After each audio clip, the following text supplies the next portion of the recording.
Hello hi നമസ്കാരം. ഇത് കിളിഞ്ഞാവൽ. പറയണത്ര ടേസ്റ്റൊന്നുമില്ല കേട്ടോ. മധുരവും ഇല്ല, ഒരു ചവർപ്പാണ്. ഏതാണ്ട് ഞാവലിൻ്റെയൊക്കെ ചുവ വരും, പക്ഷെ ഞാവലിൻ്റെ ഒരു മധുരമുണ്ട്, ഇതിനതില്ല.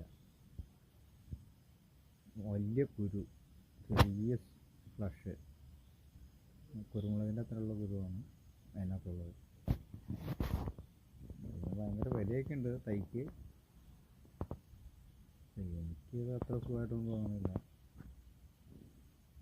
അതിൻ്റെ പഴമുണ്ടോ, പഴുത്ത് കഴിഞ്ഞാൽ നല്ല കറുപ്പാവും, നോക്കാത്തത് വെള്ളയായിരിക്കും, അത് കഴിഞ്ഞാൽ പിന്നെ റോസ് കളറിലേക്ക് വരും. കുത്തി കാച്ചി വയ്ക്കുമ്പോൾ കാണാൻ നല്ല ഭംഗിയുണ്ട്, പക്ഷെ ഇതൊന്നിച്ച് പഴുക്കുന്നില്ല. കിളി കഴിക്കുമെന്നൊക്കെ പറയുന്നു, പക്ഷെ കിളി വന്ന് ഇത് കഴിച്ചതായിട്ട് ഞാൻ ഇതുവരെ കണ്ടില്ല.